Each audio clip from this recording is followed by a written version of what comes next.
તો મહીસાગરમાં food and drugs વિભાગની મોટી કાર્યવાહી મહીસાગર જિલ્લાના અલગ અલગ વિસ્તારોમાં સર્ચ હાથ ધર્યું।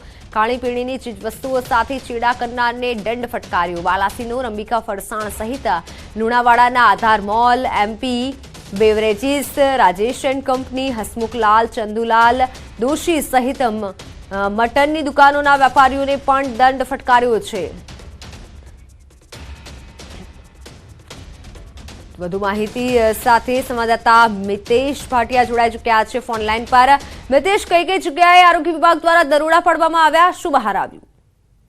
જી બિલકુલ થી મિત્તલ, જો વાત કરવામાં આવે તો ગતરોજ મહીસાગર જિલ્લામાં ફૂડ એન્ડ ડ્રગ્સ વિભાગ દ્વારા મોટી કાર્યવાહી હાથ ધરવામાં આવી છે, જેમાં મહીસાગર જિલ્લાના અલગ અલગ જે ખાણીપીણીની ચીજ વસ્તુઓ છે, બાલાસિનોર, અંબિકા ફરસાણ છે, લુણાવાડાના આધાર મોલ છે, તેમજ એમપી બેવરેજીસ છે, આવી અનેક કંપનીઓ કહી શકાય કે આરઓ પ્લાન્ટ સહિતની જે દુકાનદારો છે, મોલ છે મોટા, તેમાં ફૂડ વિભાગ દ્વારા કાર્યવાહી કરવામાં આવી છે, જેમાં આજે 5.92 લાખનો દંડ ફટકાર્યો હોવાનું સામે આવતા અનેક લોકોમાં પણ ફફડાટ ફેલાયેલો જોવા મળી રહ્યો છે।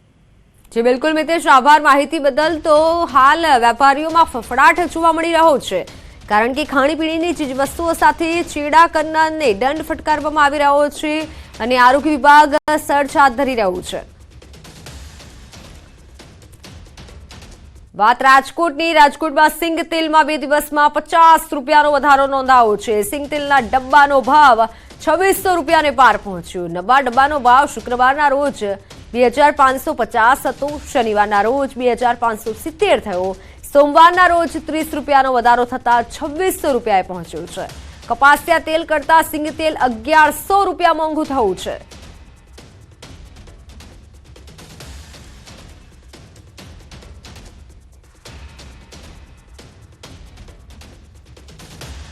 તો અમદાવાદમાં ભૂવો પડ્યો અને કાર ખાબકી। ફતેવાડી કેનાલ પાસે એક ભૂવો પડ્યો અને લંબેગ પાર્ક કરેલ પર જતા ભૂવો પડ્યો।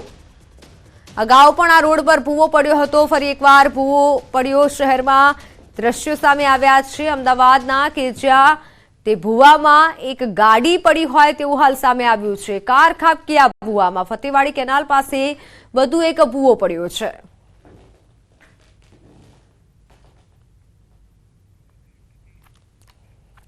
અમદાવાદમાં મનપાના અણધણ વહીવટના પગલે બાળકો, વાલીઓ પરેશાન થયા છે। નરોડાની નારાયણા ઇંગ્લિશ સ્કૂલને જોડતા રોડનું સમારકામ ચાલતું હોવાથી વાલીઓ મુશ્કેલીમાં મુકાયા છે। એમસીને પત્ર લખી જાણ કરાઈ છતાં પણ કોઈ કાર્યવાહી નથી કરાઈ। બાળકોની અવરજવર માટેના બંને રોડ બંધ થતા વાલીઓ મુશ્કેલીમાં મુકાયા છે। સમારકામ પૂર્ણ ન થાય ત્યાં સુધી 2500 જેટલા બાળકોનો અભ્યાસ અધ્ધરતાલ છે। ધોરણ 10નું બોર્ડનું એક્ઝામ બોર્ડ સેન્ટર પણ અપાયું નારાયણા સ્કૂલને, અને ત્યારે આ દ્રશ્યો જે સામે આવ્યા છે, બાળકોને મુશ્કેલી પડી રહી છે।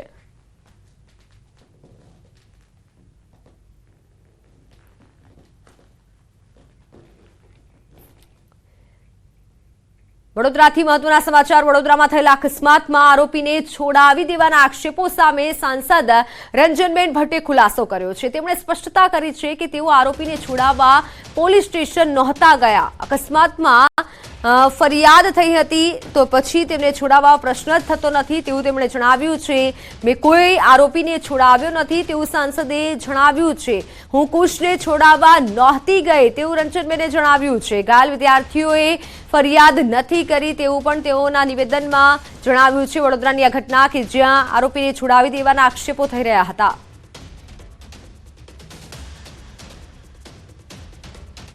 હું કોઈ આરોપીને બચાવવા માટે પોલીસ સ્ટેશન નહોતી ગઈ। સ્વાભાવિક છે, જે કુશ છે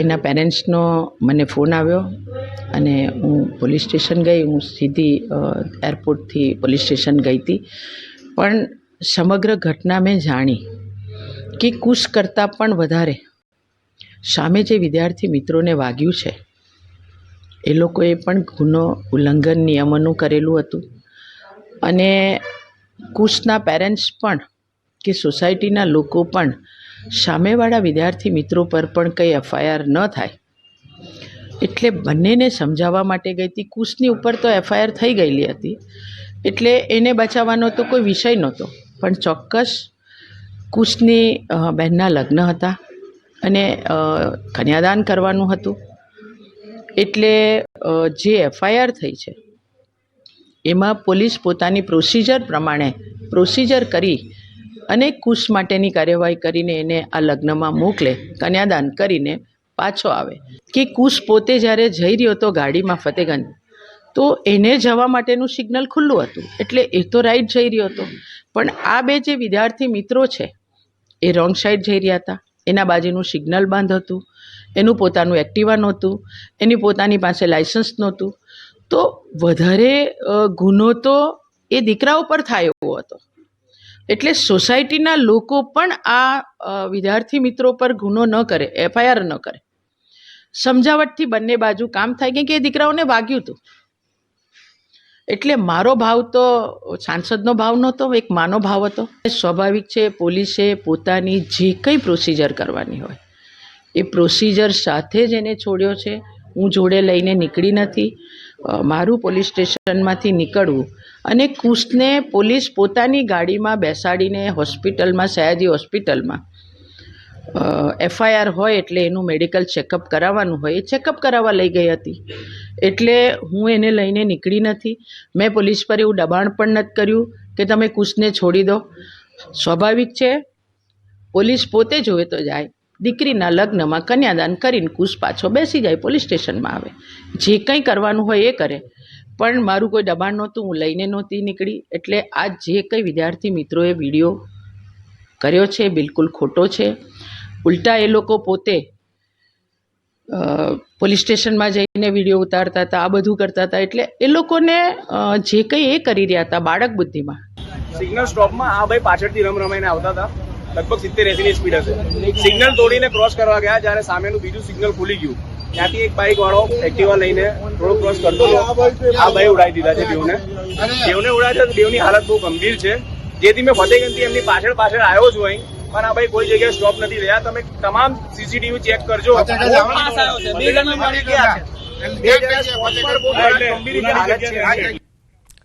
તો વડોદરામાં હિટ એન્ડ રનની ઘટનામાં આરોપીને છોડાવવાના આક્ષેપો પર સાંસદની સ્પષ્ટતા બાદ અકસ્માતને અંજામ આપનાર કુશ પટેલે પણ નિવેદન આપ્યું છે. તેના મતે અકસ્માત સમયે તેમનું સિગ્નલ ગ્રીન હતું અને સામેથી રોંગ સાઈડથી વિદ્યાર્થીઓ અથડાયા હતા.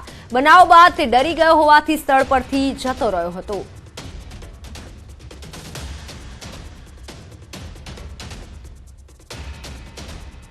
ગ્રીન સિગ્નલ હતું અમારું, અમે લોકો નીકળતા હતા અને એ લોકો સામેની સાઈડથી રોંગ સાઈડ આવ્યા હતા. બે સ્ટુડન્ટ હતા એક્ટિવા લઈને. તેઓ પાસે તેમનું લાઇસન્સ બી નહોતું અને એક્ટિવા બી બીજાના નામે હતી અને તેઓ ગાડીમાં આવીને ભટકાણા. હું બી ગયો, એકદમ જ થયું એટલે અકસ્માત હતું એટલે, અને મને કંઈ સૂઝ્યું ના, એટલે હું ત્યાં ઊભો ના રહ્યો. મારી એક ભૂલ હતી આ કે હું ત્યાં ઊભો ના રહ્યો. બેને એટલા માટે બોલાવવા પડ્યા કારણ કે મારે શું છે, ઘરમાં પ્રસંગ હતો અને ખુશને રાતે કન્યાદાન કરવાનું હતું. એટલા માટે મેં બેનને કીધું કે એને ના આવે તો 1-2 કલાક માટે એને રજા આપો. કે રંજનબેન મેં કીધું, મેં રિક્વેસ્ટ કરી કે બેન મને આવી રીતે મારા છોકરાને કન્યાદાન કરવાનું છે, તો કન્યાદાન કરવા માટે મને થોડું શોર્ટ આઉટ કરી આપો. કે એ કરીને બી પાછો કે બી પ્રોસેસ હશે, જે હાજર થવાનું છે એ બધું અમે હાજર થઈ જઈશું. એક પ્રસંગ મારે સાચવવાનો હતો. મોરબીના ઘૂંટુ ગામે નર્મદા કેનાલમાં કેમિકલ વેસ્ટ ફેંકવા આવેલ ટેન્કર ઝડપાવાનો મામલો, જેમાં ગ્રામજનોએ મોડી રાત્રે જનતા રેડ કરી કેમિકલયુક્ત ટેન્કર કેનાલમાં ખાલી કરાય તે પહેલા ઝડપી પડાયું. કેમિકલ ભરેલ ટેન્કર ધારાસભ્યના શાળાનું હોવાનું ટેન્કર ચાલક રટણ કરતો જોવા મળ્યો. ગ્રામજનોએ ટેન્કર ચાલકને પકડવા માટે ટેન્કર કેમિકલથી ભરેલું હોવાનું જાણવા મળ્યું હતું. આ સમગ્ર મામલાને લઈને ગ્રામજનોમાં ભારોભાર રોષ છે.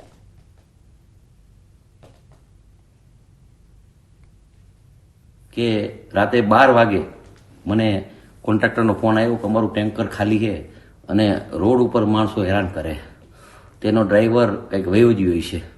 તો 12 વાગે કોન્ટ્રાક્ટરને મેં હેલ્પ કરી, જાણ્યું શું છે, પ્રદૂષણવાળાને મોકલા, પોલીસને મોકલા. ટેન્કર ખરેખર ખાલી હતું તો કોન્ટ્રાક્ટરને હેલ્પ કરીને એનું ટેન્કર આપણે પાછું દેવડાવ્યું. એટલે મારી વિનંતી છે, કામ સારું કરો તો અમારો સહયોગ છે. કામ સારા થવા જોઈએ. ફરી ત્યાંથી આવ્યો ને, અને અહીંયા તને ખાલી કરવાનું કોને કીધું? મુકેશભાઈ ભરવાડ. ક્યાં ના હે? માથક ના. એને જગ્યા બતાવવા આવી હતી તને?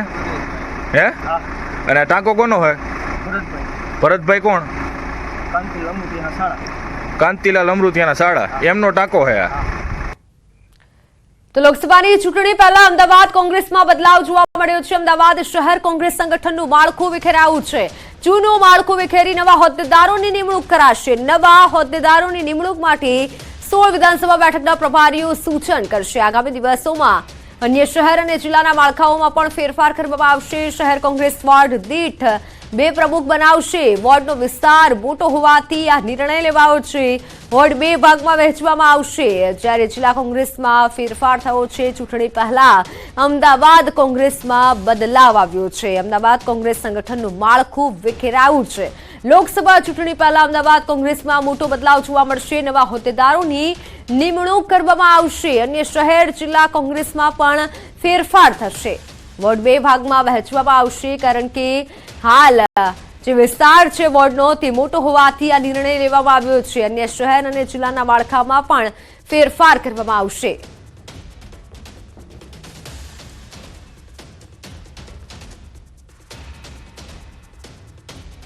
આજે અમદાવાદ શહેર કોંગ્રેસ સમિતિનું જે માળખું છે એ માળખાનું વિસર્જન કરવામાં આવે છે. એટલે નવા માળખાની ચર્ચા વિચારણા કરીને અમારા વિધાનસભાના જે પણ પ્રભારીઓ છે એ વોર્ડ વાઇઝ વિધાનસભા વાઇઝ આગેવાનોને મળશે અને ત્યાંથી જે નામો બધા વોર્ડ પ્રમુખોના નામ આવશે, શહેર સમિતિના હોદ્દેદારોનું નામ આવશે. સુરતના વાડોલીમાં એનઆરઆઈને ઓર્ગેનિક ખેતીમાં કમાણીની લાલચ આપી 32 લાખ પડાવનાર પિતા પુત્રની ધરપકડ કરાઈ છે. આરોપીઓ પોતાની જમીનમાં ઓર્ગેનિક ખેતી કરી આવક મેળવતા હોવાનું કહી તેમના એનઆરઆઈ સંબંધીને વિશ્વાસમાં લીધા હતા. ઓર્ગેનિક ખેતી માટે તેમણે 46 લાખ પડાવ્યા હતા, જે પૈકી 32 લાખનો હિસાબ ન અપાતા ફરિયાદીને શંકા ગઈ હતી. ત્યારે આ સમગ્ર મામલે ફરિયાદ નોંધાતા પોલીસે પૈસા પડાવનાર પિતા પુત્રની ધરપકડ કરી છે.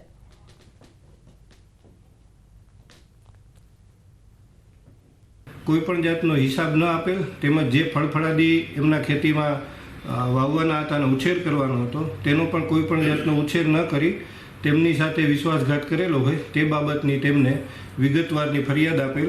જે ફરિયાદ લઈ બંને આરોપીઓ બાપ દીકરા બ્રિજેશભાઈ પટેલ અને એમના પિતા કમલેશભાઈ પટેલ નાઓની ધરપકડ કરેલ છે.